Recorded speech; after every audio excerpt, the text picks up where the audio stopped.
OK. Amen. Donc, depuis un bon bout, quelques semaines, on est dans le livre de Matthieu. Puis, ça me frappe jusqu'à quel point il y a beaucoup de gens dans l'évangile de Matthieu qui étaient très limités. Ils étaient très limités dans leur compréhension des choses de Dieu. On a des exemples de cela. On a Jésus qui s'adresse à Nicodème dans Jean 3, verset 10, en parlant de la nouvelle naissance. Eh bien, Jésus lui a dit, tu es docteur en Israël et tu ne sais pas ces choses. Et aussi, dans Matthieu 22, verset 29, il s'adresse aux autorités religieuses et il leur dit qu'ils sont dans l'erreur. Et il y a deux raisons pour lesquelles ils sont dans l'erreur. Eh bien, c'est parce qu'ils ne comprennent ni les Écritures, ni la puissance de Dieu. Disons-le ensemble, ils ont compris, excuse-moi, ils n'ont pas compris ni les Écritures, ni la puissance de Dieu. S'ils avaient compris un des deux, un leur a ramené à l'autre. Ou s'ils avaient compris l'autre, c'est-à-dire la puissance de Dieu leur a ramené aux Écritures. Mais ils ont fait naufrage. Ils n'ont pas compris ni les Écritures, ni la puissance de Dieu. Donc, la parole de Dieu, par l'apôtre Paul, nous avertit que les exemples qui sont là par le passé, en parlant des Juifs qui étaient dans le désert, eh bien que c'est dans les Écritures afin qu'on puisse apprendre de leur exemple. Et donc, on voit toutes sortes de choses que les hommes ont fait, que le peuple de Dieu a fait, et ils ont été dans l'erreur, mais on a à apprendre de leurs erreurs afin que nous, on puisse mieux marcher dans la vie chrétienne à laquelle le Seigneur nous appelle. Amen? Il y a un danger, parce que je le vois dans les Écritures, il y a toujours un danger. Et ça s'adresse à moi, ça s'adresse à chaque personne qui est maintenant confortable dans la vie chrétienne. Parce que les choses vont comme ils pensent qu'ils devraient aller. OK? Il y a toujours un danger qu'on fait la vie chrétienne, puis ça devient machinal et que ça devient des habitudes et on devient, désolé, religieux, on devient traditionnel, peu importe. Et il faut finalement découvrir un jour qu'on était dans l'erreur. Il n'y a personne ici qui veut se retrouver là. Amen? Je ne veux pas marcher 50 ans sur cette terre, me disant chrétien, pour finalement arriver devant Dieu pour comprendre que j'ai absolument rien compris. C'est biblique. Jésus l'a dit dans Matthieu 7, 22. Seigneur, Seigneur, c'est des gens qui vont venir vers Jésus. Lorsqu'ils vont, les nations seront devant lui. Ils vont dire, Seigneur, Seigneur, n'avons-nous pas prophétisé en ton nom? N'avons-nous pas chassé les démons par ton nom? Et n'avons-nous pas fait beaucoup de miracles par ton nom? Alors, je le dirai ouvertement, je ne vous ai jamais connu. C'est des gens qui, un peu comme les pharisiens, les sadduciens dans Matthieu 22, 29, qui n'ont pas compris ce qui était le plus important. On ne veut pas aller là. Amen? Maintenant, il faut fuir les extrêmes. Ah! Laisse faire les miracles, laisse faire les démons, laisse faire toutes ces choses parce que ces hommes sont dans l'erreur. Non. C'est juste, il y a eu des hommes, des gens se disant chrétiens, parce que j'ose pas croire qu'ils se disaient non chrétiens quand ils ont prophétisé par le nom de Jésus, puis qui ont fait des miracles, qui ont libéré des gens par la puissance de Jésus. eh bien, ces gens, quelque part, se disaient chrétiens, mais Jésus va leur dire ouvertement, « Retirez-vous de moi, je ne vous ai jamais connu. » Jésus, dans l'ardeur de son amour pour nous, moi, je crois, et ce n'est pas difficile de l'appuyer avec la parole de Dieu, il peut nous secouer, il peut nous brasser, parce qu'il veut nous réveiller afin que nous restons dans la vraie chose, afin que nous restons dans la vérité, afin que nous entendions jamais ces paroles. Retirez-vous de moi, vous qui commettez de l'iniquité. Faire des bonnes œuvres toute ma vie, au nom de Jésus, finalement entendre que Jésus ne me connaît pas, je ne veux pas m'en aller là. Amen. Amen. Mener des vies justes pour finalement entendre dire, vous qui commettez de l'iniquité, non, on ne veut pas se rendre là non plus. Donc, c'est un danger auquel nous sommes exposés. C'est un danger à laquelle l'Église est exposée parce que l'Église existe depuis 2000 ans. Et elle a eu amplement de temps de sombrer, de s'installer, et finalement, voici ce qu'est Dieu, voici comment Dieu fonctionne, tandis que Dieu lui a envoyé son Saint-Esprit pour conduire l'Église, pour bâtir l'Église, et il est facile de tomber dans le panneau, parce que si vous êtes comme moi, vous voulez être confortable. Amen? Ah, j'aimerais donc ça, moi, quand j'arrive à l'Église, que tout est prévisible. Ou que je sache exactement comment les choses vont se passer. Mais ce n'est pas ainsi avec l'homme né de l'Esprit, dit Jésus à Nicodème. Que faire donc pour se garder hors du danger? Eh bien, il faut comprendre une chose. Et c'est le titre du message ce matin, ce qu'il faut comprendre.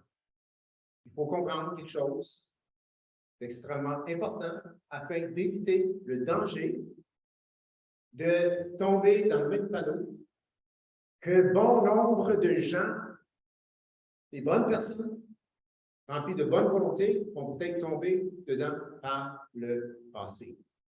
Donc, que faire pour se garder hors du danger? Eh bien, comme j'ai déjà dit, Jésus connaît, Jésus prend plaisir, Jésus regarde, Jésus a créé l'homme nouveau. Quand il parle à Nicodème, il dit l'homme doit naître d'eau et d'esprit. L'homme doit naître de sa maman, donc d'eau, et il doit aussi naître de nouveau, c'est-à-dire dans son esprit. Le travail du chrétien doit être en coopération avec le travail du Saint-Esprit en tout temps. Tout travail autrement fait qu'en coopération avec le travail du Saint-Esprit, eh bien, nous faisons fausse route. Donc, le travail du chrétien doit être en coopération continuelle avec le travail du Saint-Esprit. Puis le Saint-Esprit travaille où il travaille au niveau de l'homme nouveau, de la nouvelle créature. Eh bien, c'est là qu'il a commencé. L'homme est né de nouveau parce qu'il a confessé Christ, il a reçu Christ dans sa vie et son esprit est né de nouveau. Et je veux dire, si Jésus nous a donné une nouvelle naissance, ce n'était pas pour travailler avec le vieux, parce que si c'était pour travailler avec le vieux, il n'aurait jamais créé de nouveau. Amen. Amen. C'est tout à fait logique. Je veux dire, qui ici, hey, on s'en va, on est dans une vieille cabane, qui le toit coule, la fondation est fendue, est craquée, puis ça va pas bien, c'est plein de souris. Puis là, on se construit une nouvelle maison, et puis là, on la bâtit, puis elle est parfaite, elle est merveilleuse, puis finalement, quand on a fini, on dit, bien, on va rester dans les maisons. Tout le monde te traiterait de fou. Avec raison. Amen. Je veux dire, la nouvelle maison est bien meilleure. La nouvelle maison, c'est celle que Jésus a créée. Tombons pas dans le panneau de vivre dans le vieux. Donc, Jésus, s'il a créé la nouvelle créature, s'il a fait en sorte que l'homme puisse naître de nouveau, c'est pour travailler avec cette nouvelle naissance, avec cette nouvelle créature, et non avec le vieux, avec l'ancien. Amen? Logique pure et simple. En passant, Dieu a donné la logique. Hein? Ça, c'est quelque chose que le Seigneur donne. OK? Et puis, on a besoin du Saint-Esprit pour comprendre les Écritures. Il nous faut le Saint-Esprit, parce que si on n'a pas le Saint-Esprit pour comprendre les Écritures, on va y arriver à notre propre manière et souvent à des fausses conclusions. Donc, je veux montrer ce matin que c'est réellement au niveau de l'homme nouveau que nous devons, en tant que chrétiens, mettre nos efforts. Par un simple point qui va aller vers d'autres explications, eh bien, tournons dans Romains, chapitre 6, verset 4. Ça va faire une petite révision concernant notre baptême d'eau. Vous vous rappelez du baptême d'eau? Amen. On l'a fait une fois, peut-être certaines personnes 2 fois, mais le vrai baptême d'eau, où on est immergé dans l'eau, sortir, eh bien, on a juste besoin de le faire une fois. Et on va expliquer pourquoi. Romains chapitre 6, Romains 6, verset 4. Donc, je vais encore dire Romains 6. Romains 6, verset 4. Bon, comme d'habitude, on va aller au verset. Amen. Donc, que dirons-nous donc? Demeurions-nous dans le péché, afin que la grâce abonde? Demeurions-nous dans la vieille nature, afin que la grâce abonde? Loin de là. Nous qui sommes morts au péché, comment vivrions-nous encore dans le péché? Ignorez-vous que nous tous qui avons été baptisés en Jésus-Christ, que c'est en sa mort que nous avons été baptisés? On est baptisés dans sa mort. OK. Verset 4. Nous avons donc été ensevelis avec lui par le baptême en sa mort, afin que, comme Christ est ressuscité des morts par la gloire du Père, de même, nous aussi, nous marchions en nouveauté de vie. Dites-le, nouveauté de vie. Dites-le encore, marchions en nouveauté de vie. OK. Baptisé. Parle du baptême ici. C'est un verset qu'on prend quand on baptise des gens qui viennent tout juste de naître de l'esprit, qui viennent tout juste naître pas d'eau, mais d'esprit. Okay? L'eau dans Jean 3, ce n'est pas l'eau dans le baptistère, c'est quand on vient au monde. Et on est d'esprit, et ensuite, nous passons par les eaux du baptême, selon que les Écritures nous instruisent. Mais on est baptisé dans sa mort. On est submergé dans sa mort. Je ne sais pas comment on peut illustrer ça. On a été submergé, inondé, couvert, calé dans la mort de Jésus. Vous êtes d'accord avec moi, c'est pas une belle place. Hein? Vous êtes d'accord avec ça, c'est pas une belle place? Peut-être plus confusion aussi, parce que non, c'est une bonne place, parce qu'il faut passer par là. Non, la mort, c'est jamais beau. Amen? La tombe de Jésus, oui, elle est glorieuse dans le sens que c'est le chemin que Jésus a entrepris pour nous ouvrir le chemin vers le ciel. Mais la croix, c'est un endroit où Jésus a porté les péchés du monde entier. C'était le plan parfait de Dieu. Donc, beau pour nous parce que par la croix, nous sommes sauvés. Mais en réalité, c'était terrible. C'était injuste. C'était affreux. Lui, parfait, il a porté tous nos péchés, toutes nos iniquités. C'est complètement injuste. Mais par cette injustice, nous avons la possibilité d'être rendus justes, baptisés, submergés dans sa mort. Eh bien, ça ne veut pas dire autre chose que, comme l'apôtre Paul dit, car j'ai été crucifié avec Christ. Submergé dans sa mort implique que le vieil homme, il est mort. Le vieil homme, il est mort. Amen? Dites-le, mon vieil homme est mort. Amen. Désolé les femmes, moi aussi j'ai de la misère avec l'épouse de Christ parce que je suis un homme, mais je fais partie de l'épouse. Homme, là, c'est la vieille nature, c'est la nature pécheresse. On a tous ça. Donc, on est submergé dans sa mort. Le vieil homme, il est mort. Il était en Christ, il est mort avec Christ sur la croix et nous avons été submergés, ensevelis avec Jésus par le baptême en sa mort. Pourquoi? C'est pas compliqué. Parce que pour ressusciter, il faut premièrement être mort. Il n'y a pas de résurrection sans mort. Puis c'est la même personne. Jésus est mort, vraiment mort. Il n'a pas été, il n'a pas évanoui, il n'était pas juste inconscient. Non. Il est vraiment mort. Et cela fait en sorte que sa résurrection, elle est valide et ça nous démontre qu'il est réellement ressuscité et il a vaincu la puissance du péché. Amen? Donc, on est enseveli. Donc, il faut vraiment, dès le début de la vie chrétienne, eh bien, il faut comprendre, et c'est là, lorsqu'on fait le baptême d'eau, que, écoute, nous sommes réellement morts. Il faut comprendre cela, que la vieille nature, que le vieil homme, il est réellement mort, et cela permet à ce que le nouvel homme puisse, ou que l'esprit de cet homme puisse renaître, puisse ressusciter. Et c'est marqué dans ce passage au verset 4.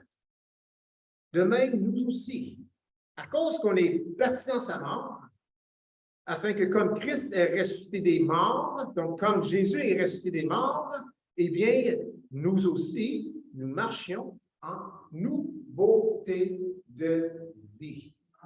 Disons-le, nouveauté de vie. Tu ne marcheras pas, je ne marcherai pas dans la nouveauté de vie avec l'homme charnel, avec l'homme mort. Impossible. Impossible. J'irai plus loin. Blasphématoire. Péché. Et ça produit des gens qui se retrouvent devant Dieu et qui ont ni compris la puissance des Écritures, qui ont ni compris les Écritures ni la puissance de Dieu, et qui finissent par entendre « Éloignez-vous de moi, vous qui commettez l'iniquité. » Savions-nous que c'est un péché de faire l'œuvre de Dieu par nos propres forces? C'est un péché de faire l'œuvre de Dieu avec le vieil homme. Il faut, dès le début, comprendre que Jésus travaille, le Saint-Esprit travaille dans l'homme nouveau. Il a crucifié le vieil homme. C'est l'homme nouveau avec lequel il travaille. Ce n'est pas pour rien que c'est facile dans la vie chrétienne d'être découragé.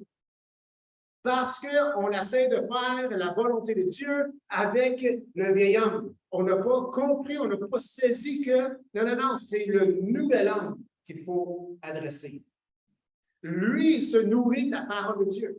Lui, il se nourrit de la volonté de Dieu pour la vie de cette personne. Le nouvel homme, il se nourrit par le Saint-Esprit qui le dirige, qui le conduit. Le Saint-Esprit peut diriger et l'Esprit régénéré, le nouvel homme, reconnaît la direction du Saint-Esprit.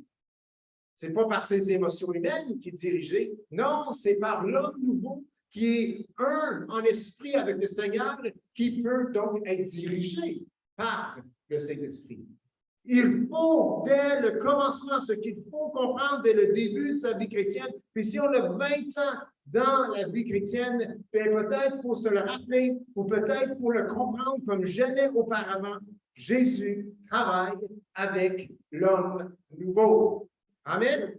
Il ne travaille pas avec le vieil homme. Le seul travail qu'il fait avec le vieil homme, il l'a fait, ça fait 2000 ans, tac, tac, tac, tac, crucifié à la croix. Et que tout le monde dise tac, tac. OK. Ce passage, dans le verset 5, nous parle de la nouvelle créature. Notre marche est selon l'œuvre de la mort et la résurrection de Christ. Il faut absolument comprendre que le vieil homme est mort et suite à sa mort, le nouvel homme, il est venu, il est né, il est ressuscité et il peut donc marcher en nouveauté de vie. Le vieil homme a été crucifié et cette crucifixion permet au nouvel homme de naître. Ou peut-être le vieil homme, eh bien, on peut dire, il est ressuscité parce qu'il a été crucifié, il est mort. On est mort en Christ. Donc, Le péché, les transgressions du vieil homme qui l'a séparé de Dieu, c'est réglé, c'est payé. Il est mort en Christ, celui qui était capable de payer pour le prix de ses péchés. Et là, c'est l'homme nouveau qui existe. Et c'est lui, c'est l'homme nouveau qui peut, uniquement l'homme nouveau qui peut marcher en nouveauté de vie. Verset 6, Romains 6. Sachant que notre vieil homme a été crucifié avec lui. Fait du passé. Sachant que notre vieil homme, dites-le, sachant, on sait. Ce n'est pas notre vieil homme qui est en train ou qui va être crucifié. Sachant que notre vieil homme a été crucifié avec lui, afin que le corps du péché fût détruit, pour que nous ne soyons plus esclaves du péché. Le nouvel homme n'est pas esclave du péché. Le vieil homme l'était. Donc, ne faisons pas l'erreur de marcher en nouveauté de vie, ou ne faisons pas l'erreur que de marcher en nouveauté de vie, c'est de tout simplement changer notre comportement humain par toutes sortes de moyens. Non, nous ne pouvons pas marcher en nouveauté de vie avec la vieille nature. Impossible. Impossible. Nous réussirons à marcher en nouveauté de vie si nous marchons selon l'homme nouveau. Amen? Il faut comprendre ça.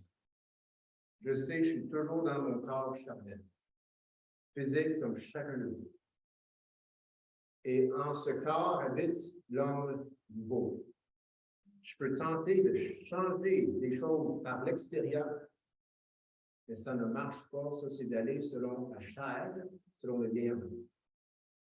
L'esprit, cette nouvelle créature, ce nouvel homme que Jésus a fait de moi, parce qu'il se lève, parce qu'il grandit, parce qu'il mature, parce qu'il se nourrit, bien, le comportement de mon corps, de mes pensées, de mon intelligence va le suivre. Et ça change toute la donne. Amen? Voici ce que ça peut faire à saisir cette vérité pour certaines personnes. Et tu as de la misère d'être le chrétien que Dieu voulait que tu sois toute ta vie. Et là, tu as compris cela.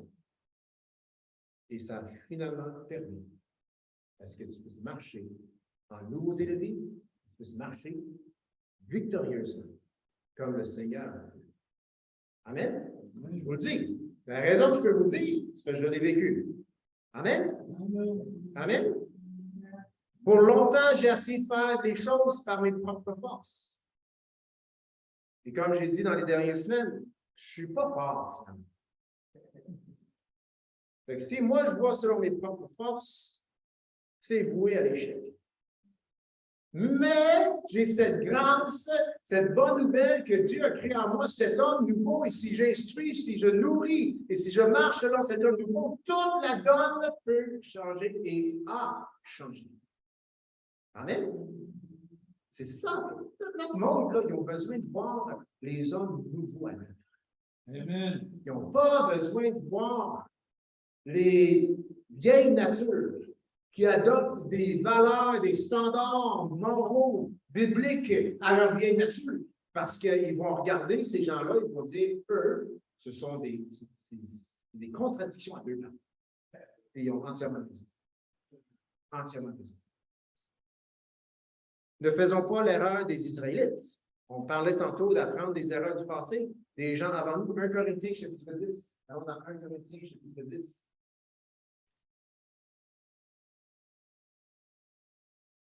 1 Corinthiens 10. Non, on va faire comme d'habitude, c'est facile. Ce passage parle encore de baptême de Moïse. Voilà. Je ne veux pas que vous ignoriez que nos pères ont tous été sous la nuée, présence de Dieu, et qu'ils ont tous passé au travers de la mer, qu'ils ont tous été baptisés en Moïse dans la nuée et dans la mer, qu'ils ont tous mangé le même aliment spirituel et qu'ils ont tous bu le même breuvage spirituel, car ils buvaient à un rocher spirituel qui les suivait, et ce rocher était Christ. Verset 5. Mais la plupart d'entre eux ne furent point agréables à Dieu, puisqu'ils périrent dans le désert. Or, ces choses sont arrivées pour nous servir d'exemple, afin que nous n'ayons pas de mauvais désirs, comme ils ont eu. Donc, tous étaient baptisés en Moïse, par la nuée, par la main. Donc, on a une belle illustration ici. C'est quoi le baptême? C'est d'être submergé. On entend ça dans le Nouveau Testament. OK, ils n'ont pas été submergés dans l'eau, ils ont traversé la mer. La mer s'est ouverte. Mais c'est quand même, selon ici, un baptême. Ils n'ont peut-être pas été submergés, mais ils ont traversé l'eau. Il faut comprendre que, étant donné qu'ils ont entrepris le chemin impossible, c'est-à-dire par la mer, parce qu'il y avait un autre chemin même plus court pour se rendre à la terre promise, mais Dieu a dirigé Moïse vers la mer Rouge pour faire éclater sa puissance et pour faire vivre ce baptême dans la nuée et dans la mer, le baptême de Moïse. Donc, la mer s'est ouverte. Ils ont marché à pied sec. Ils ont traversé la mer. Et c'est les Égyptiens qui ont été submergés dans l'eau. Ils n'ont pas survécu. Ils étaient morts sur le village. Vous pouvez juste imaginer la quantité d'eau, tu es dans le fond, puis l'eau a pris, là, je veux dire, tu ne peux pas survivre. Parce qu'ils ont été baptisés, eh bien, ils ne pouvaient pas retourner en arrière. Ils ont traversé la mer s'est renfermée, le peuple de Dieu ne pouvait pas retourner en arrière. Impossible. Ben, possible. Il aurait fallu qu'ils fassent le tour de la mer pour retourner en Égypte. Pas mal plus difficile que par la façon qu'ils se sont rendus au bord de la mer. Mais le baptême, il y a quelque chose qui s'est passé. Lorsqu'on est baptisé dans la mort de Christ, en quelque sorte, il n'y a pas de retour en arrière. Pour le comprendre, ça nous donne une assurance. L'homme nouveau, il est toujours. Peut-être qu'il a été dormant pour 20 ans, mais l'homme nouveau, il est toujours. Maintenant, on nous dit ici, cet exemple nous a été donné pour que nous puissions apprendre. Puis Paul parle à des chrétiens dans le Nouveau Testament, dans la Nouvelle Alliance, des chrétiens comme nous. Puis, ils ont eu le baptême. Ils ont mangé le même aliment spirituel. Ils ont bu le même breuvage spirituel à un rocher spirituel qui les suivait, et ce rocher était Christ. Et la plupart d'entre eux ont péri. Il est possible, en quelque sorte, d'être baptisé dans l'eau, donner cette proclamation publique que je suis mort en Christ, ressuscité en nouveauté de vie, manger le même aliment que celui qui a compris que c'est l'homme nouveau qui doit vivre, c'est l'homme nouveau qui doit croître, et je peux boire la même eau, et finalement, ne pas être agréable à Dieu, comme ces hommes dans le désert. Pourquoi on dit ça? C'est parce que Paul dit qu'on doit prendre de leur exemple. Il est possible de vivre d'une certaine manière qui est selon nous, parce que ces gens dans le désert qui ont péri finalement, croyaient vraiment qu'ils marchaient de la bonne façon, puis qu'ils avaient la bonne idée, ou peu importe, mais ils ont péri. Même s'ils mangeaient la même nourriture, la manne, l'eau, rocher, même baptême, traversé, ils ont vu la nuit, ils ont tout vu ça, mais ils ont péri. Il est possible, nous, donc, de faire fausse route. En allant dans la vie chrétienne de la mauvaise façon. Donc, je reviens à ce que j'ai dit au début. Ce qui est important, c'est l'homme nouveau. Jésus travaille avec l'homme nouveau. Amen. Arrêtons de travailler avec la vieille nature, avec le vieil homme, avec, comme d'autres disaient, avec le vieux bonhomme ou la vieille bonne femme.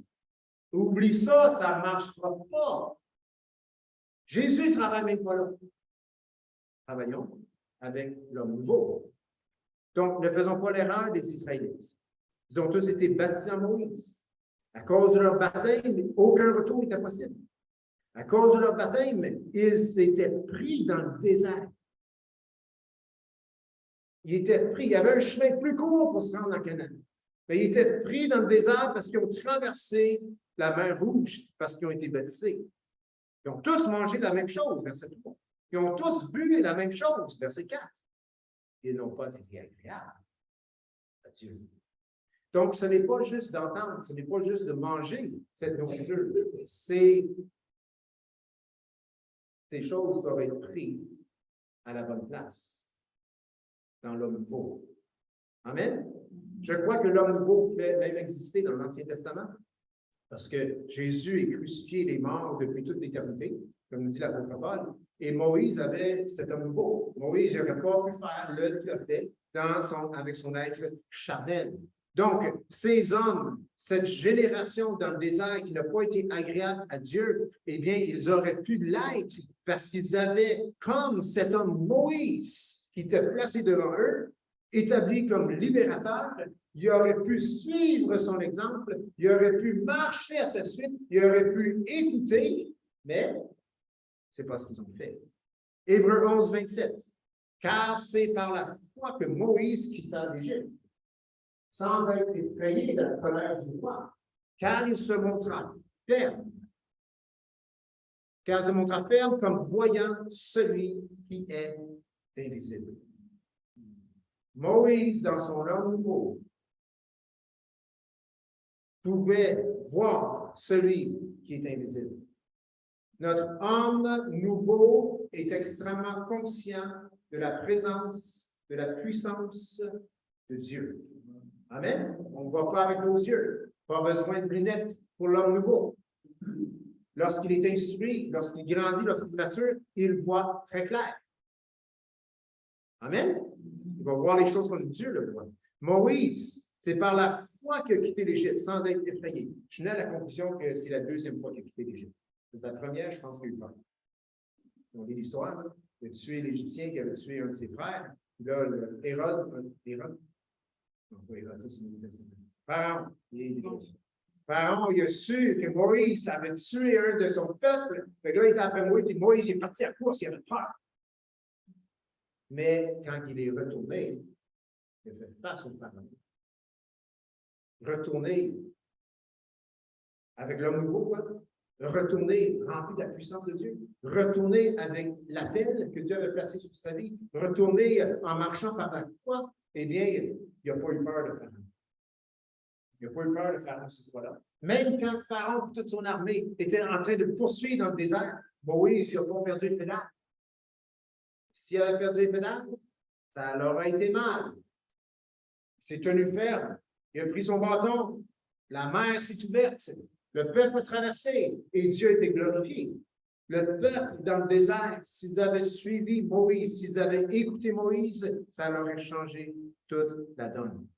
Nous avons leur exemple afin de ne pas avoir quoi? De mauvais désirs. Regardez au verset 6. Ça, c'est le verset 6, mais je vais le dire moi-même, là, c'est on l'a vu tantôt dans l'autre passage qu'on a cherché, que je n'ai pas par cœur. Mais c'est ça, et on a ces exemples-là, dans celle-là ici. Excusez-moi. Donc, 1 Corinthiens 10, verset 6. OK, oui. Or, ces choses sont arrivées pour nous servir d'exemple. Pourquoi? Afin que nous n'ayons pas de mauvais désirs comme ils ont eu. L'homme nouveau n'a pas de mauvais désirs. Amen. Jésus n'a pas créé l'homme nouveau pour qu'il y ait des mauvais désirs. L'homme nouveau veut Dieu, a les désirs de Dieu. C'est la vieille nature qui a des désirs qui sont mauvais. Et ce peuple dans le désert, parce qu'il n'y avait pas les yeux à la bonne place, parce que leurs yeux n'étaient pas sur Dieu, sur son serviteur Moïse, sur Dieu qui manifestait sa puissance, mais ils étaient sur les choses qu'ils n'avaient pas, ils étaient fixés sur les choses, les peurs qui étaient autour, eh bien, ils ont eu des mauvais désirs. Et nous, en tant que chrétiens, eh bien, cet exemple est là pour que nous n'ayons pas de mauvais désirs. Comment ne pas avoir des mauvais désirs? Hébreux 11, verset 26, ça nous fait. Hébreux 11, verset 26. Donc, c'est écrit là, le chef, 11.2, excuse-moi, le chef est le consommateur de la foi, qui, en vue de la joie qui lui était réservée, a souffert la croix, méprisé l'ignominie. Je reviens juste arrière un petit peu. Il y a toutes sortes de gens, comme j'ai dit tantôt, qui se font baptiser. Ils ont tous la même nourriture. Si on tire une comparaison avec les gens dans le désert, ils ont la parole de Dieu, ils ont Christ, qui est notre nourriture. Ils ont tous le même breuvage. Christ, ces fleuves d'eau vive qui coulent de son sein par le Saint-Esprit. Mais, malheureusement, en tant que chrétien, on peut virer mal. Puis la plupart du temps, eh bien, c'est parce qu'on a nourri des mauvais désirs, tandis qu'il y en a d'autres qui virent bien. Pourtant, nous avons tous le même exemple. Chaque chrétien a le même exemple. Les Juifs dans le désert, il y avait l'exemple de Moïse. Ils avaient tous le même exemple et Moïse représentait Jésus. Nous avons le même exemple, c'est différent, c'est pour Moïse, Hébreux 11.2, Jésus, le chef, le consommateur de la foi, qui, en vue de la joie qui lui était réservée à souffrir à la croix, méprisé l'ignominie. Donc, nous avons tous ces exemples dans les Écritures, pas que nous ayons de mauvais désirs, nous devons avoir nos yeux à la même place. Il faut faire comme Moïse. Je ne pense pas que c'est à l'écran, mais Hébreux 11.26 nous dit que Moïse a choisi de regarder l'opprobre de Christ. Moïse, dans l'Ancien Testament. Il a regardé Hébreux 11. Je vais y tourner pour lire le verset au complet. Je ne sais pas si je l'avais sur PowerPoint. Hébreux 11, verset 6. Or, 11, 26. Merci. J'ai eu la frousse. C'est quand tu as un mauvais verset ici, là, tu le cherches partout. Oui, donc, verset 26, Hébreux 11, en parlant de Moïse, qui, lui, verset 24, c'est par la foi que Moïse, devenu grand, refusa d'être appelé le fils de la fille de Pharaon, aimant mieux être maltraité avec le peuple de Dieu que d'avoir pour un temps la jouissance du péché, regardant l'opprobre de Christ comme une richesse plus grande que les trésors de l'Égypte, car il avait les yeux fixés sur la rémunération. Pourquoi est-ce que l'opprobre de Christ, eh bien, était pour Moïse comme une richesse plus grande? Parce que par l'opprobre de Christ, Moïse pouvait avoir la vie. Nos yeux doivent être sur justement Christ, parce que c'est lui qui nous rappelle continuellement que c'est lui qui nous a donné la vie et hors de lui, il n'y a pas de vie. Je suis la vérité, le chemin et la vie, a dit Jésus. Donc, on a la même recette que ces gens dans le désert, mais ces gens dans le désert ont eu des mauvais désirs. Eh bien, loin de nous, Seigneur, d'avoir des mauvais désirs, gardons nos regards fixés sur Christ comme Moïse l'a fait. Et la meilleure et la seule façon vraiment de voir Christ, c'est avec l'homme nouveau. Amen? Pourquoi tu ne veux pas avec le vieil homme? Parce qu'il est mort. Il ne voit plus.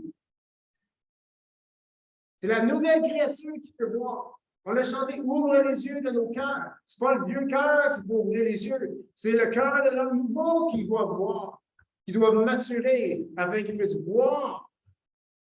Amen. Ayant les regards sur Jésus. En parlant de la tentation, si vous allez juste un chapitre plus loin, Hébreux 12. Hébreux 12, verset 2. Ça parle verset 1, ça parle de la nuée de témoins. Nous donc aussi, puisque nous sommes environnés d'une si grande nuée de témoins, rejetons tout fardeau et le péché qui nous mène, qui nous enveloppe si facilement et courons avec persévérance dans la carrière qui nous est ouverte. Comment? Ayant les regards sur Jésus, le chef et le consommateur de la foi, qui, en vue de la joie qui lui était réservée, a souffert la croix, méprisé l'ignominie, et s'est assis à la droite de Dieu, sur du trône de Dieu. Amen.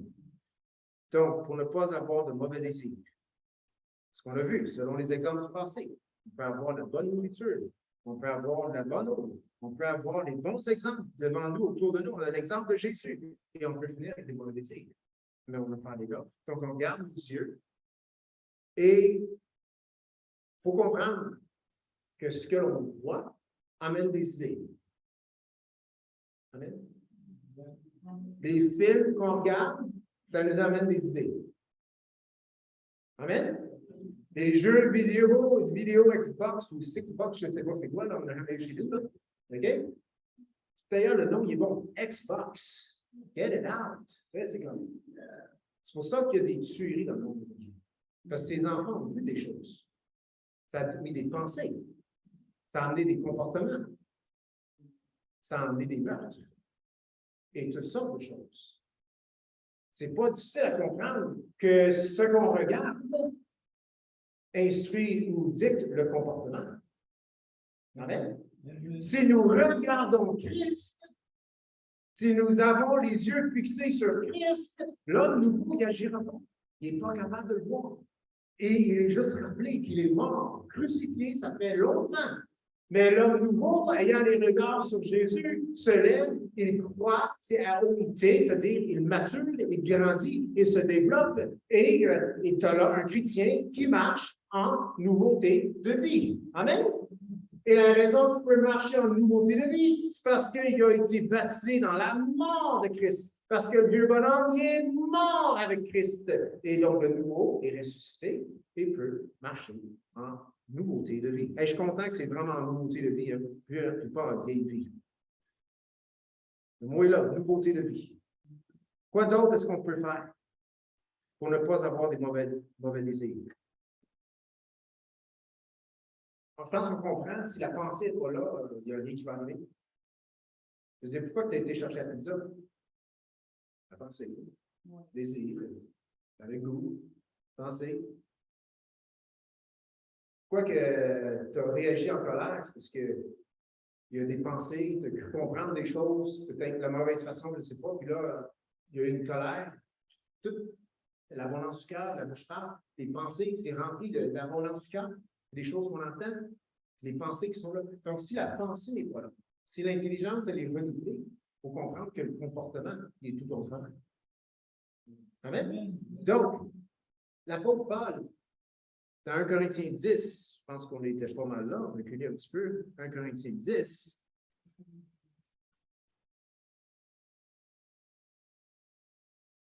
parle de quoi faire avec les pensées. 1 Corinthiens 10, verset 3. On était là tantôt, qui ont tous mangé le même breuvage. Ah, ben là, c'est pas bon. 2 Corinthiens. C'est pas 1, c'est 2, même chapitre 10. 2 Corinthiens 10. Merci. Amen. Yes.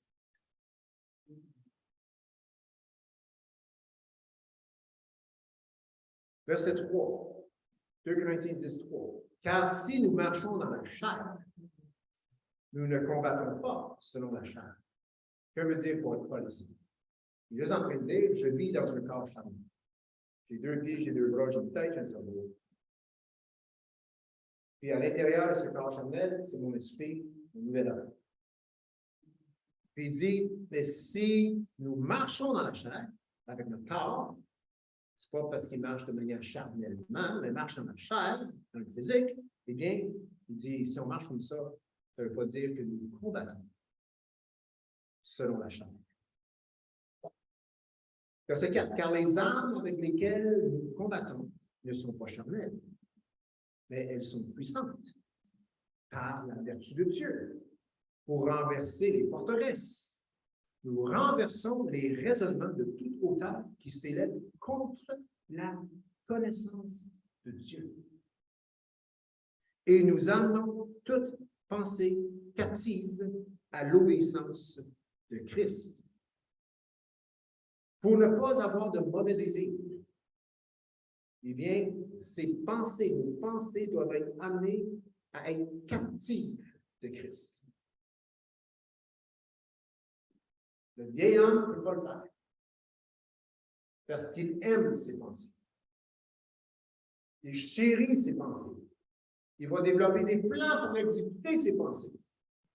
Mais Paul, en quelque part, Puis je sais qu'il est en train de parler au sujet des gens qui sont contre lui, puis c'est pas de ça que je sais que je ne suis pas tout à fait dans le contexte, mais j'en suis conscient.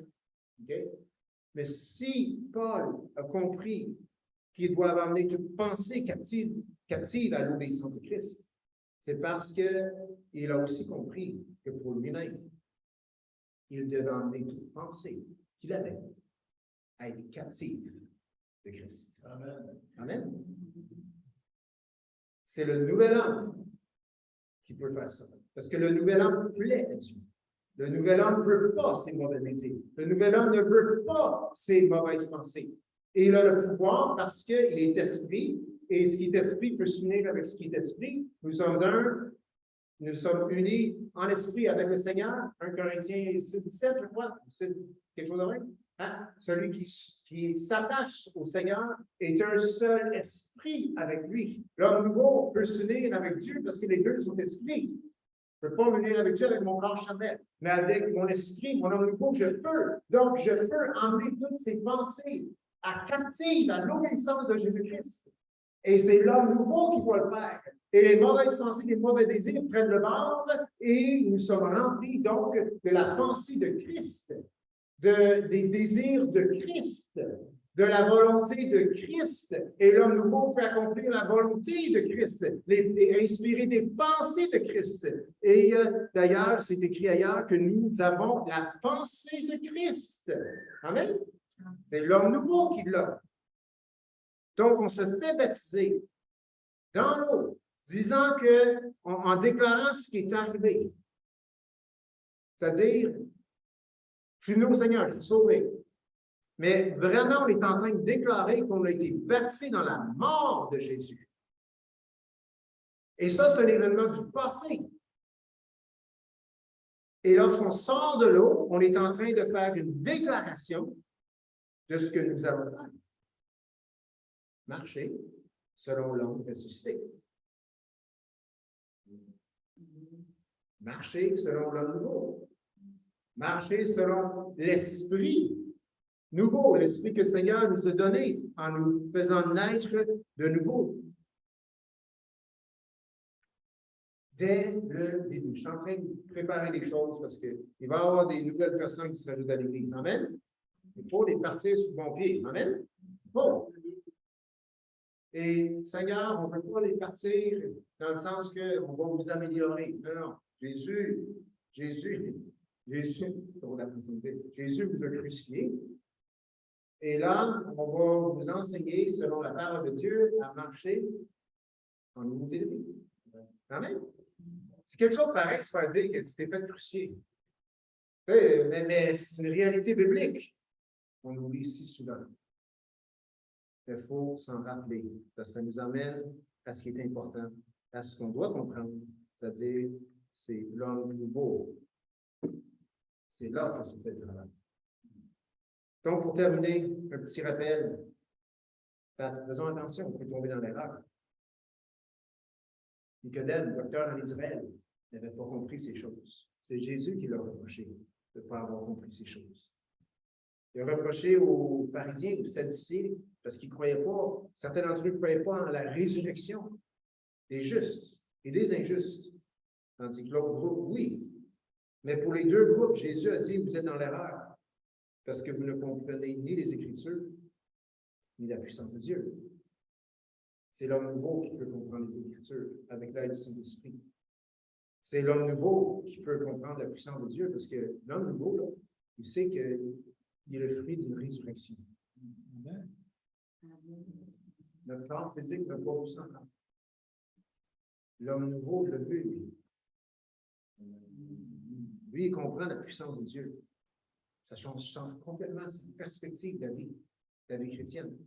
Le vieil homme est bien bâti sur la sagesse des hommes. L'homme nouveau, il vient 1 Corinthiens 2,5. Il fonde sa foi sur la puissance de Dieu. 1 Corinthiens 2,5. Afin que votre foi fût fondée, dit l'apôtre Paul, non sur la sagesse des hommes, mais sur la puissance de Dieu. Amen. Donc, c'est ce que fait l'homme nouveau. Il base sa foi sur la résurrection. Soyons francs, Paul le dit, s'il n'y a pas de résurrection, notre foi est vaine. Notre foi doit donc être basée sur la résurrection. Cette résurrection, eh bien, nous révèle la puissance de Dieu, nous révèle aussi les Écritures. Et cet homme qui base sa foi sur la puissance de Dieu, sur la résurrection, ne se trompe pas car il est dirigé par l'homme nouveau qui, lui, a été créé par Christ et qui suit, marche à la suite de Jésus. Donc, en terminant, ce qu'il faut comprendre, faisons, marchons, instruisons, nourrissons l'homme nouveau. Amen? Amen. On va se lever ensemble. On va se terminer en la prière. Seigneur Jésus, nous voulons te rendre grâce ce matin. Seigneur Jésus, pour ton amour et pour ce déploiement de ta puissance. Par la résurrection, et Seigneur, merci de nous instruire ce matin dans l'homme nouveau, car on a entendu parler au sujet de choses qui le concernaient. Donc, Seigneur, ce matin, nous déclarons que nous basons notre foi sur la puissance de Dieu, sur la résurrection de Christ. Et si on dit ça de notre bouche, eh bien, c'est l'homme nouveau qui le dit parce que c'est la vérité. C'est ce que les Écritures nous disent. Donc, on va le déclarer ensemble, frères et sœurs. Ce matin, je fonde, je déclare que ma foi est basée, fondée sur la résurrection de Jésus. Amen. Amen.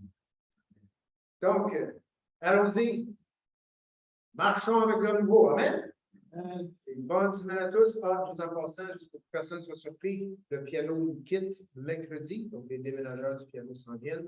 Donc, dimanche prochain, quand vous allez, le piano va être dans sa nouvelle demeure, qui est annoncé il y a 2 semaines. C'est juste pour vous avertir, là, que le salle, c'est ça, va être un peu plus aéré. Donc, le piano ne sera pas là dimanche prochain. Mais on est en train de travailler tout cela pour les avec un format qui nous sert très bien. Amen. Donc, Dieu vous bénisse et à la semaine prochaine. Merci, pasteur.